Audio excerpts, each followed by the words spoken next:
Welcome সবাইকে the success মাস্টারের YouTube চ্যানেলে। তো আজকে তোমাদের সঙ্গে আমার সেকেন্ড ক্লাস। এর আগের যে ক্লাসটা ছিল সেটাতে কিন্তু আমরা সংবিধানের যে বৈশিষ্ট্য বা সংবিধান কিভাবে রচিত হয়েছিল সেখানে আমরা আলোচনা করেছি। তো আজকে আমরা যে বিষয়টা নিয়ে ডিসকাশন করব সেটা হচ্ছে সংবিধানের উৎস, মানে সংবিধানের মধ্যে যে বিভিন্ন গুরুত্বপূর্ণ বিষয়গুলো রয়েছে, যেটা আমরা জানি যে ভারতীয় সংবিধানের কিন্তু গুরুত্বপূর্ণ জিনিসগুলি কিন্তু অন্যান্য দেশ বা অন্যান্য রাষ্ট্রের যে সংবিধান রয়েছে সেটার অনুকরণে কিন্তু ভারতীয় সংবিধানে যুক্ত করা হয়েছে। তো আজকে আমরা যে বিষয়টা জানবো সেটা হচ্ছে ভারতীয় যে সংবিধানটা রয়েছে সেখানে কিন্তু যে গুরুত্বপূর্ণ জিনিসগুলো রয়েছে সেটা কোন কোন দেশ বা কোন কোন রাষ্ট্র থেকে কোন কোন বিষয়গুলো নিয়ে আমাদের ভারতীয় সংবিধানে যুক্ত করা হয়েছে সেটা নিয়ে আলোচনা করব। তো চলো দেখি।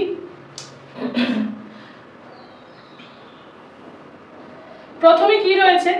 প্রথমে রয়েছে এই যে সংবিধানের উৎসসমূহ, sources of the constitution. Sources of the constitution মানে আমাদের যে ভারতবর্ষের সংবিধান রয়েছে, এই যে সংবিধান মধ্যে বিভিন্ন গুরুত্বপূর্ণ জিনিস, যেমন মনে করো প্রস্তাবনা, মৌলিক কর্তব্য, মৌলিক অধিকার, নির্দেশমূলক নীতি, তারপরে আইনসভা, পার্লামেন্ট, এই যে সমস্ত বিষয়গুলো রয়েছে সেটা অন্যান্য দেশ বা রাষ্ট্রের অনুকরণে কিন্তু নিয়ে গৃহীত হয়েছে। যেহেতু আমাদের জিআরবিটির মধ্যে শুধুমাত্র ইন্ডিয়ান কনস্টিটিউশনটাই রয়েছে, তো সেই ক্ষেত্রে কিন্তু আমাদের সংবিধানটা একটু বিস্তৃতভাবে গভীরভাবে গিয়ে জানতে হবে। তো আগের যে ক্লাসটার মধ্যে যদি তোমরা সংবিধানের যে গুরুত্বপূর্ণ যে পটভূমিকাটা বা সংবিধানের রচনার ক্ষেত্রে যে কিসের ভূমিকা রয়েছে সেগুলি জানতে গেলে, সংবিধানের বৈশিষ্ট্য জানতে গেলে তোমরা আগের ক্লাসটা একটু লক্ষ্য করবে। তো আজকে আমরা সংবিধানের উৎসগুলি নিয়ে আলোচনা করব। তো বলে দিই যে আমাদের কিন্তু সামনেই কিন্তু আসছে টেট এক্সাম হবে, আবার এসটিজিটি এক্সামও কিন্তু হবে। তো টেট এবং এসটিজিটি ধরো বা জিআরবিটির এক্সাম ধরো, সেখানে কিন্তু পলিটিক্যাল সায়েন্সটা রয়েছে এবং সেখানে কিন্তু কমন যে একটা টপিক সেটা কিন্তু রয়েছে ইন্ডিয়ান কনস্টিটিউশন। তো তোমরা এর মধ্যেই আমাদেরকে বিভিন্নভাবে ফোন করছো বা বলছো যে তোমাদের ক্লাসগুলো কবে থেকে শুরু হয়েছে। তো অলরেডি কিন্তু আমাদের ক্লাস শুরু হয়ে গেছে GRBT group C group D এর জন্য, এবং টেটের ক্লাসও কিন্তু আমাদের শুরু হয়ে গেছে। তো তোমরা এসে এই যে স্ক্রিনে দেওয়া নাম্বারটি রয়েছে, এই স্ক্রিনে দেওয়া নাম্বারে কিন্তু তোমরা যোগাযোগ করতে পারো, এবং আমাদের এখানে কিন্তু সাফিসিয়েন্ট মেটেরিয়ালও কিন্তু রয়েছে, যে এসটিজিটি জিআরবিটির জন্য, টেট 1 টেট 2 এর জন্য যে সিলেবাস ওয়াইজ যে মেটেরিয়ালটা সেটা কিন্তু আমাদের এখানে রয়েছে। তোমরা এই অফিসের এই নাম্বারটিতে যোগাযোগ করে তোমরা এসে দেখে কিন্তু তোমাদের মেটেরিয়ালগুলো কালেক্ট করে নিতে পারো, যাতে করে তোমাদের যে এক্সাম হবে এটা হতে পারে এই বছরের লাস্টের দিকেও বা সামনের যে বছরটা আসছে ওইখানে প্রথম দিকে কিন্তু এক্সাম মানে হয়ে যাবে। তো আমরা এর মধ্যেই কিন্তু তোমাদেরকে বিভিন্নভাবে গাইড দিচ্ছি বা ক্লাসগুলো রীতিমতো করাচ্ছি। তো তোমরা এদিক দিয়ে একটু খেয়াল রাখবে যে তোমরা আরেকটু যাতে ভালোভাবে জানতে পারো, তো তোমরা আমাদের ক্লাসে জয়েনও করতে পারো উপরে দেওয়া নাম্বারে যোগাযোগ করে, বা এখানের মেটেরিয়ালগুলো রয়েছে সেগুলি নিয়েও কিন্তু তোমরা এসে দেখে যেতে পারো। তো আজকে চলো এই ক্লাসটা দেখছি যে সংবিধানের যে উৎসসমূহ রয়েছে, সোর্সেস অফ দ্য কনস্টিটিউশন, কোন কোন বিষয়গুলো কোন কোন দেশ থেকে নিয়ে আমাদের সংবিধানে যুক্ত হয়েছে। প্রথম আমরা দেখছি যে 1935 সালের ভারত শাসন যে আইনটা রয়েছে। আমরা জানি 1935 সালে ভারত শাসন আইন হয়েছিল। এই যে উৎসটা হচ্ছে 1935 সালের ভারত শাসন আইন। তো এই যে 1935 সালের ভারত শাসন আইনটা যে হলো, সেখানে গৃহীত বিষয়বস্তুগুলি কি কি? সেখান থেকে নেওয়া হয়েছিল যুক্তরাষ্ট্রীয় কাঠামো, রাজ্যপাল, বিচার ব্যবস্থা, পাবলিক সার্ভিস কমিশন, জরুরি ব্যবস্থা, প্রশাসনিক কাঠামো। তো সংবিধানের মধ্যে আমাদের যে ভারতীয় সংবিধান রয়েছে সেগুলির মধ্যে কিন্তু যুক্তরাষ্ট্রীয় কাঠামো আমরা জানি। আমাদের ভারতবর্ষের সংবিধানের বৈশিষ্ট্যের মধ্যে আমরা পড়েছি যুক্তরাষ্ট্রীয় এবং এককেন্দ্রিক যে সংবিধান, মানে যুক্তরাষ্ট্র কি, সেখানে কিন্তু কেন্দ্র এবং রাজ্য মানে যুক্ত থাকে, কেন্দ্রীয় সরকার এবং রাজ্য সরকার। তো যুক্তরাষ্ট্রীয় কাঠামোটা সংবিধানে আমরা দেখতে পাই। তো রাজ্যপাল রয়েছে, বিভিন্ন রাজ্যের রাজ্যপাল, বিচার ব্যবস্থা রয়েছে, পাবলিক সার্ভিস কমিশন রয়েছে, জরুরি অবস্থা রয়েছে, যেটা আমরা 3 ধরনের জরুরি অবস্থা পাই, বিভিন্ন প্রশাসনিক কাঠামো রয়েছে। এই যে সংবিধানের যে এই যে বিষয়গুলো কিন্তু রয়েছে আমাদের ভারতীয় সংবিধানে, এটা কিন্তু 1935 সালের ভারত শাসন আইন থেকে গৃহীত। ঠিক আছে, তাহলে যদি প্রশ্ন আসে যে ভারতীয় যে সংবিধানের যে যুক্তরাষ্ট্রীয় কাঠামোটা সেটা কোথা থেকে নেওয়া হয়েছে বা তার উৎস কি, সেটা হচ্ছে 1935 সালের ভারত শাসন আইন। বা বলতে পারে রাজ্যপাল, যে বিচার ব্যবস্থা, পাবলিক সার্ভিস কমিশন, যে কোনো একটা পয়েন্ট দিয়ে কিন্তু জানতে পারে এটা কোথাকার উৎস বা এটা কোথা থেকে নেওয়া হয়েছে। তখন কিন্তু আনসার হবে 1935 সালের ভারত শাসন আইন। ওকে, নেক্সট হচ্ছে ব্রিটিশ সংবিধান, খুব ইম্পর্টেন্ট এই যে উৎসটা। ব্রিটিশ সংবিধান থেকে আমাদের ভারতীয় সংবিধানে কোন কোন গুরুত্বপূর্ণ জিনিস ইনক্লুড হয়েছে, সেটা হচ্ছে সংসদীয় শাসন ব্যবস্থা। সংসদীয় শাসন ব্যবস্থা 2 কি, আইনের অনুশাসন, 3 নম্বর হচ্ছে আইন প্রণয়ন সংক্রান্ত বিষয়াদি, 1 নাগরিকত্ব, দেন হচ্ছে ক্যাবিনেট ব্যবস্থা, লেখজারি ব্যবস্থা, দ্বিকক্ষ বিশিষ্ট আইনসভা, সংসদের দায়বদ্ধতা, প্রধানমন্ত্রী, নিম্ন কক্ষের অধিক ক্ষমতা রয়েছে, স্পিকার, রাষ্ট্রপতি, জনস্বার্থ মামলা। এই যে সমস্ত বিষয়গুলো কিন্তু ভারতীয় সংবিধানের অন্তর্ভুক্ত বিষয়াদি। এই যে বিষয়াদি কোথা থেকে অনুকরণে নেওয়া হয়েছে, ব্রিটিশ সংবিধানের অনুকরণে। সংসদীয় শাসন ব্যবস্থা আমরা জানি, সংসদ মানে পার্লামেন্ট, উচ্চ কক্ষ এবং নিম্ন কক্ষের যে শাসন ব্যবস্থাটা থাকবে সেটা। আইনের কি কি অনুশাসন থাকবে, আইন প্রণয়ন সংক্রান্ত বিষয়াদি, যেমন কিভাবে আমরা আইন প্রণয়ন করতে পারি, 1 নাগরিকত্ব, ভারতীয় সংবিধানের একটা বৈশিষ্ট্য কিন্তু একক নাগরিকত্ব। তারপরে হচ্ছে ক্যাবিনেট ব্যবস্থা, লেখজারি ব্যবস্থা, লেখ মানে রিড, এই যে রিড বা লেখো কি, এটা আমি নিয়ে পরবর্তী ক্লাসে তোমাদের আলোচনা করব যে লেখো কি। লেখো কি, লেখজারি ব্যবস্থা, দ্বিকক্ষ বিশিষ্ট আমাদের কিন্তু আইনসভা রয়েছে, 2টা কক্ষ রয়েছে আইনসভা। সেই যে ব্যবস্থাটা, সংসদের দায় ব্যবস্থা, প্রধানমন্ত্রী, নিম্ন কক্ষের অধিক ক্ষমতা। নিম্ন কক্ষ বলতে আমরা জানি সংসদের উচ্চ কক্ষ হচ্ছে রাজ্যসভা এবং নিম্ন কক্ষ হচ্ছে লোকসভা। তো লোকসভার কিন্তু রাজ্যসভা থেকে বেশি ক্ষমতা রয়েছে, বিশেষ ক্ষেত্রে অর্থ বিলের ক্ষেত্রে। স্পিকার, ঠিক আছে, লোকসভার অধ্যক্ষকে আমরা স্পিকার বলি। দেন রাষ্ট্রপতি, জনস্বার্থ মামলা। এই যে বিষয়গুলো রয়েছে সেটা সংবিধানের ব্রিটিশ সংবিধান থেকে নেওয়া হয়েছে। এখন বলতেই পারে যে ভারতীয় সংবিধানের যে দ্বিকক্ষ বিশিষ্ট আইনসভাটা রয়েছে সেটা কোথা থেকে নেওয়া হয়েছে বা এটার উৎস কি, দেন আনসার হবে ব্রিটিশ সংবিধান। তো দ্বিকক্ষ বিশিষ্ট আইনসভাটা এখানে একটা ধরতে পারো ইম্পর্টেন্ট, বা আইনের অনুশাসন, ক্যাবিনেট মিশন, রাষ্ট্রপতি, এই যে পয়েন্টগুলো কিন্তু খুবই ইম্পর্টেন্ট রয়েছে। নেক্সট ধরো কি রয়েছে, নেক্সট হচ্ছে মার্কিন যুক্তরাষ্ট্রের সংবিধান। ব্রিটিশ সংবিধান জানলাম, এখন জানছি যে মার্কিন যুক্তরাষ্ট্রের সংবিধান থেকে কি কি নেওয়া হয়েছে। প্রথম হচ্ছে মৌলিক অধিকার। আমাদের যে 6টি মৌলিক অধিকার রয়েছে, হ্যাঁ, যে ফান্ডামেন্টাল যে রাইটস গুলো রয়েছে, এগুলি খুব ইম্পর্টেন্ট। যে বলতে পারে ভারতীয় সংবিধানের মধ্যে যে এই পয়েন্টটা, যে ভারতীয় সংবিধানের মৌলিক অধিকারগুলো যে সংযুক্ত হয়েছে সেটা কোন দেশ বা রাষ্ট্রের, বা তার উৎস কি, মার্কিন যুক্তরাষ্ট্রের, ঠিক আছে। দেন হচ্ছে বিচার বিভাগের কি স্বাধীনতা, বিচার বিভাগীয় পর্যালোচনা। দেন এই যে আদালতগুলো, সুপ্রিম কোর্ট, হাইকোর্ট এবং রাষ্ট্রপতির অপসারণ পদ্ধতি, এটা একটা ইম্পর্টেন্ট পয়েন্টের মধ্যে পড়ে। যেরকম ধরো মৌলিক অধিকারটা একটু ইম্পর্টেন্ট, যে কোথা থেকে নেওয়া হলো বা তার উৎস কি। বিচার বিভাগের স্বাধীনতা, বিচার বিভাগীয় পর্যালোচনা, আমরা জানি বিচার বিভাগ যে আইন বিভাগ, শাসন বিভাগ, তার আলাদা আলাদা স্বাধীনতা রয়েছে, তাদের কাজ নিয়ে পর্যালোচনা, এগুলি নিয়ে কিন্তু আলাদা আলাদা তাদের স্বাধীনতা রয়েছে। সুপ্রিম কোর্ট, হাইকোর্ট, রাষ্ট্রপতির অপসারণ পদ্ধতি, এই সমস্ত যে বিষয়াদি আমরা নিয়ে কোথা থেকে, মার্কিন যুক্তরাষ্ট্র থেকে। 5 নম্বর হচ্ছে উপরাষ্ট্রপতি। দেন হচ্ছে অঙ্গরাজ্যের শাসন ব্যবস্থা, প্রস্তাবনা ইম্পর্টেন্ট, প্রস্তাবনা ইম্পর্টেন্ট। তাহলে এখান থেকে মৌলিক অধিকারটা একটু দেখলাম, একটু বেশি ইম্পর্টেন্ট, প্রস্তাবনাটা একটু বেশি ইম্পর্টেন্ট। দেন হচ্ছে সুপ্রিম কোর্ট, হাইকোর্ট, রাষ্ট্রপতির অপসারণ পদ্ধতি দেখলাম। দেন হচ্ছে রাজ্যসভার সভাপতি। দেন হচ্ছে রাষ্ট্রপতি, শাসন বিভাগীয় প্রধান, লিখিত সংবিধান, সুপ্রিম কোর্ট ইত্যাদি। তাহলে এখানে হচ্ছে এটা একটু ইম্পর্টেন্ট, এটা একটু ইম্পর্টেন্ট, মানে পড়তে হবে সবগুলি, কিন্তু আমরা যদি একটু পড়তে পড়তে বলি না যে একটু বেশি ইম্পর্টেন্ট লাগে নিজের কাছে, সেগুলো হচ্ছে মৌলিক অধিকার আমরা বলতে পারি, সুপ্রিম কোর্ট, হাইকোর্ট, রাষ্ট্রপতির অপসারণ পদ্ধতি, সংবিধানের মধ্যে কোন রাষ্ট্র বা কোন দেশের সংবিধান থেকে নেওয়া হয়েছে, আনসার হবে মার্কিন যুক্তরাষ্ট্রের সংবিধান। এই যে পয়েন্টগুলো রয়েছে, যে অঙ্গরাজ্যের শাসন ব্যবস্থা বা প্রস্তাবনাটা ভারতীয় সংবিধানের মধ্যে একটাই প্রস্তাবনা, ঠিক আছে। যেরকম আমরা জানি যে আর্টিকেলগুলো মূল সংবিধানের 395টি, বর্তমানে কিন্তু রয়েছে 448টি, এবং পার্ট কয়টি রয়েছে এগুলো আমরা জানি মূল সংবিধান এবং বর্তমানের সংবিধানে। তেমনি কিন্তু রাজ্যসভার সভাপতি, রাষ্ট্রপতি, শাসন বিভাগীয় প্রধান, এই যে আমাদের সংবিধানটা আমি আগের ক্লাসে তোমাদের বলেছিলাম যে লিখিত সংবিধান, এই যে এটা আমরা নিয়ে থাকি কোথা থেকে, মার্কিন যুক্তরাষ্ট্রের সংবিধান থেকে। সুপ্রিম কোর্ট, এগুলি কিন্তু আমাদের বিষয়াদি নিয়ে থাকি মার্কিন যুক্তরাষ্ট্রের থেকে। তাহলে এই যে বিষয়গুলো আমাদের জানা থাকতে হবে, এগুলি নেওয়া হয়েছে মার্কিন যুক্তরাষ্ট্রের সংবিধান থেকে। ওকে, নেক্সট হচ্ছে আয়ারল্যান্ডের সংবিধান। আয়ারল্যান্ডের সংবিধান থেকে কি নেওয়া হয়েছে?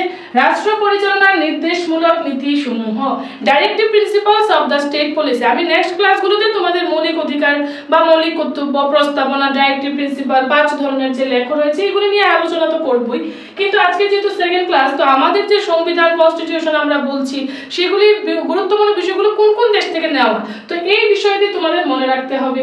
বা তোমাদেরকে বলতে পারে যে আয়ারল্যান্ডের সংবিধান থেকে ভারতীয় সংবিধানে কোন বিষয়াদি নেওয়া হয়েছে, তাহলে তোমাদেরকে প্রশ্নটা ভাইস ভার্সা হতে পারে। বিষয়াদি বলে কিন্তু তোমাদের সংবিধানটা জানতে পারে, আবার সংবিধান বলে কিন্তু বিষয়াদি কি রয়েছে সেটাও জানতে পারে। তো আমাদের দুটো বিষয় জানতে হবে যে রাষ্ট্র পরিচালনার নির্দেশমূলক নীতিগুলো আমরা নিয়ে থাকি আয়ারল্যান্ডের সংবিধান থেকে, এটা কিন্তু একটা ইম্পর্টেন্ট বিষয়। তারপরে রাষ্ট্রপতি দ্বারা রাজ্যসভায় মনোনীত সদস্য, রাজ্যসভার যে সদস্যরা নিযুক্ত হন বা মনোনীত হন তারা কিন্তু রাষ্ট্রপতির দ্বারা মনোনীত হন, সেটা আমরা নিয়ে থাকি আয়ারল্যান্ডের থেকে।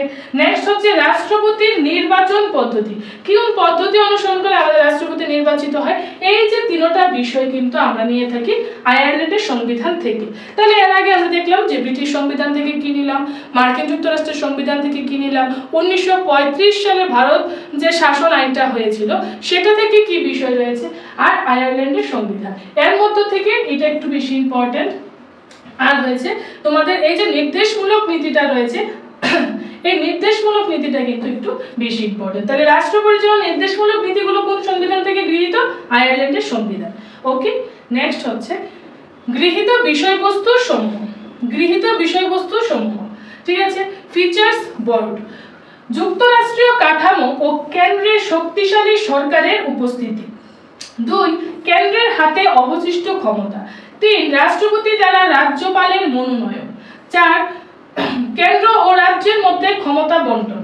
সুপ্রিম কোর্টের পরামর্শদান এলাকা, নির্বাচন কমিশন। এই যে বিষয়গুলো কিন্তু গৃহীত হয়েছে, এই যে বিষয়গুলো আমাদের গৃহীত হয়েছে, যুক্তরাষ্ট্রীয় কাঠামো ও কেন্দ্রের শক্তিশালী সরকারের উপস্থিতি। আমরা জানি কেন্দ্রীয় সরকার শক্তিশালী থাকে, অবশিষ্ট ক্ষমতা থাকে, রাষ্ট্রপতি দ্বারা রাজ্যপালের মনোনয়ন, বিভিন্ন রাজ্যের যে রাজ্যপাল থাকে তারা কিন্তু রাষ্ট্রপতির দ্বারাই মনোনীত হয়ে আসেন। দেন হচ্ছে কেন্দ্র এবং রাজ্যের মধ্যে যে ক্ষমতা বন্টিত থাকে সেটা, সুপ্রিম কোর্টের পরামর্শ দান এলাকা এবং নির্বাচন কমিশন অর্থাৎ ইলেকশন কমিশন। এই যে বিষয়গুলো, এই বিষয়াদিও কিন্তু আমাদের গৃহীত জিনিসগুলো রয়েছে সংবিধানের অন্তর্ভুক্ত।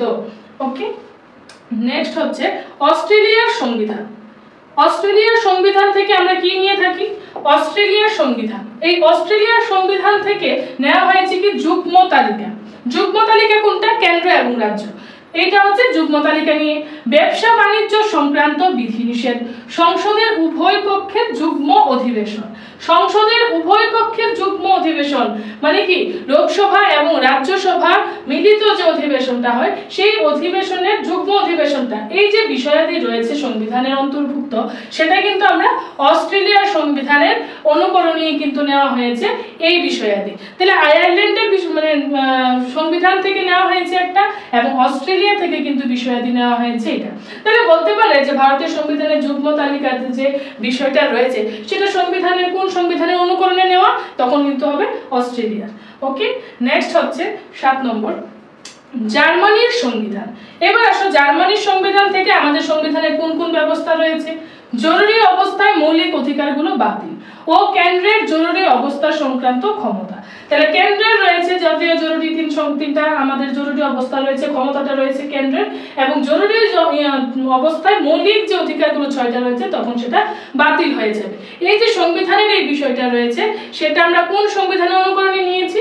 সেটা হচ্ছে জার্মানির সংবিধান থেকে নেওয়া হয়েছে। ওকে, নেক্সট হচ্ছে সোভিয়েত রাশিয়ার সংবিধান। খুব ইম্পর্টেন্ট এটা, সোভিয়েত রাশিয়া বা সোভিয়েত ইউনিয়ন বা বলতে পারি কি ইউএসএসআর, ইউএসএসআর বা Soviet Russia, Soviet union, Soviet union.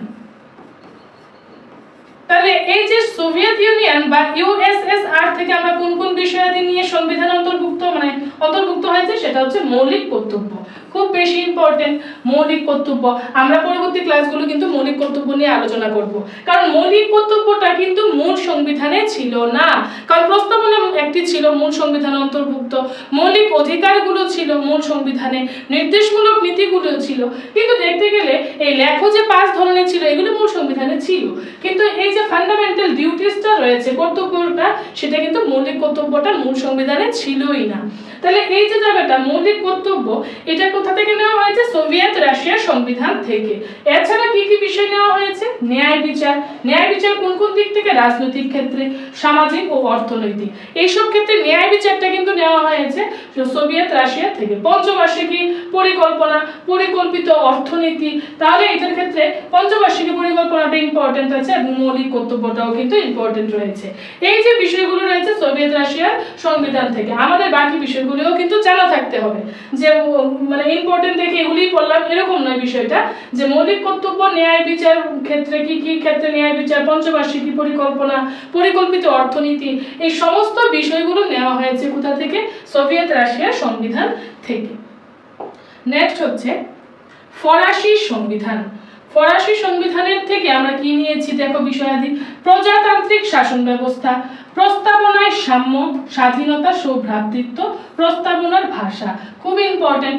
প্রজাতান্ত্রিক শাসন ব্যবস্থা, ঠিক আছে, প্রজাতান্ত্রিক মানে গণতান্ত্রিক শাসন ব্যবস্থা।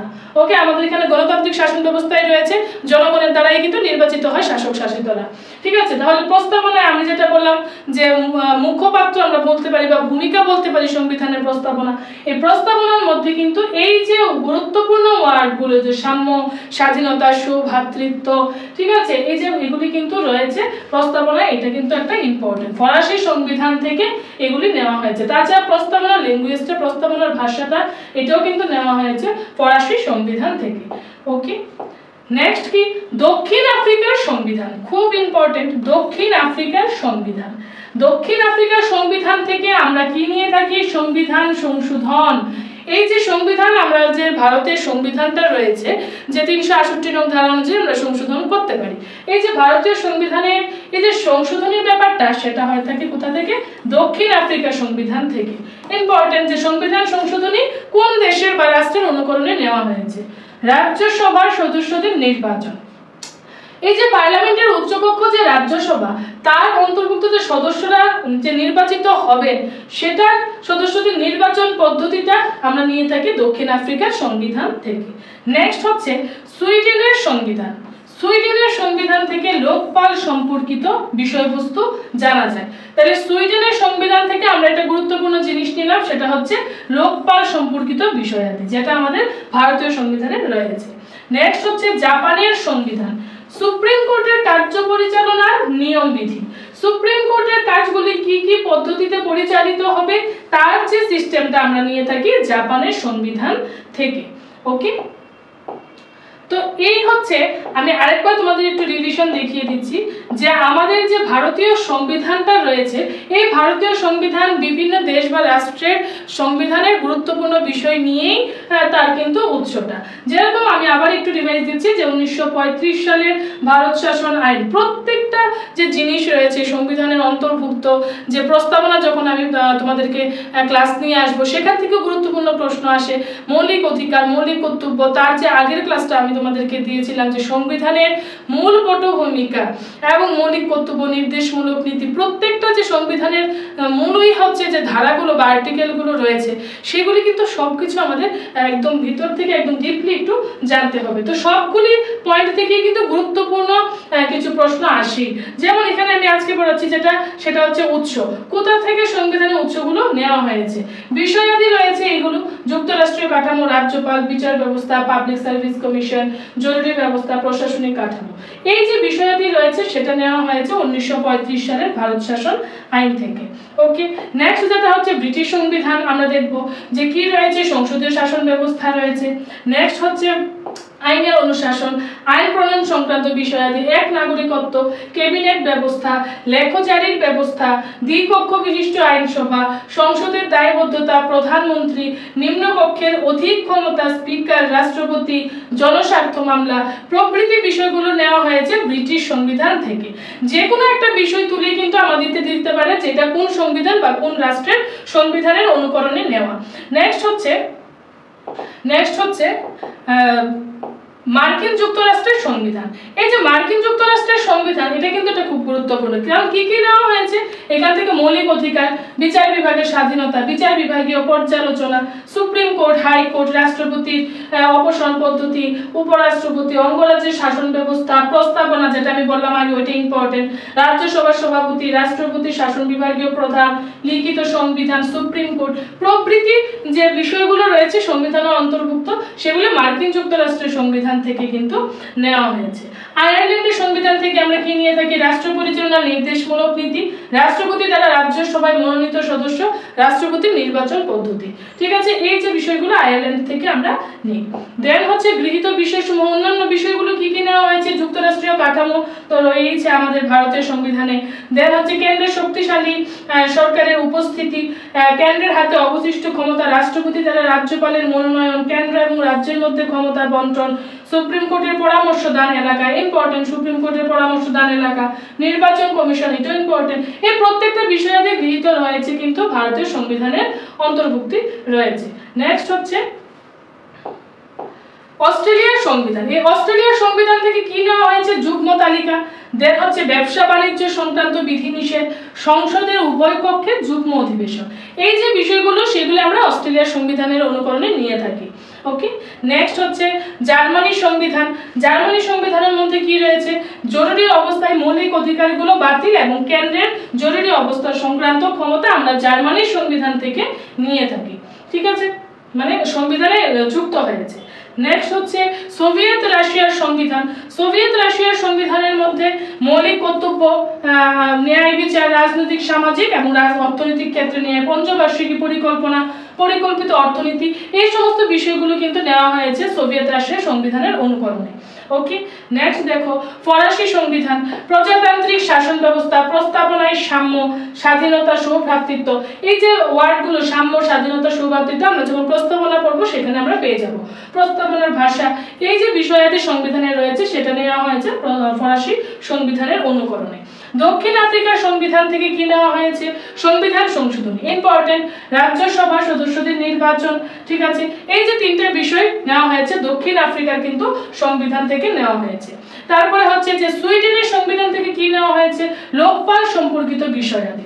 লোকপাল সম্পর্কিত বিষয়াদি আমরা কোথা থেকে নিয়েছি? সুইডেনের সংবিধান থেকে লোকপাল সম্পর্কিত বিষয়াদি নেওয়া হয়েছে। নেক্সট হচ্ছে জাপানের সংবিধান। সুপ্রিম কোর্টের কার্য পরিচালনার নিয়ম বিধি জাপানের সংবিধান থেকে কিন্তু নেওয়া হয়েছে। ওকে, তাহলে এগুলি হচ্ছে বিষয়াদি এবং কোন কোন দেশ বা রাষ্ট্রের সংবিধানের অনুকরণে নেওয়া সেগুলি নিয়ে আলোচনা করলাম। ওকে, তাহলে আজকে এই রইল তোমাদের মানে কনস্টিটিউশনের বা সংবিধান থেকে যে গুরুত্বপূর্ণ আরেকটা টপিক। তো আমরা আস্তে আস্তে সংবিধান সম্পর্কে বিভিন্ন ছোট ছোট ক্লাসের মাধ্যমে কিন্তু জেনে নেব, কিন্তু এর মধ্য দিয়ে কিন্তু আমাদের যে সামনের যে পরীক্ষাগুলো রয়েছে, যে জিআরপিটি বা টেট বা এসটিজিটি, ওইগুলির জন্য কিন্তু আমাদের এখন থেকে কিন্তু প্রিপারেশন করতে হবে। তো আজকে আমরা দেখলাম যে রেজাল্ট দিয়ে দিল, তো বাকি যারা পাওনি বা যারা ক্লিয়ার হয়নি তাদের মন খারাপের কিছু নেই, তারা আবার আজকে থেকে আমরা নেক্সট 2026 এর জন্য কিন্তু আমরা পড়াটা শুরু করে দেব। তো সেক্ষেত্রে কিন্তু আমরা ইউটিউবেও ক্লাস দিচ্ছি এবং আমাদের কাছে স্টাডি মেটেরিয়ালও রয়েছে। তো সেক্ষেত্রে কিন্তু তোমরা এসে এই মেটেরিয়ালগুলো দেখে নিয়ে যেতে পারো এবং আজকে থেকে তোমরা প্রিপারেশনটাও স্টার্ট করতে পারো।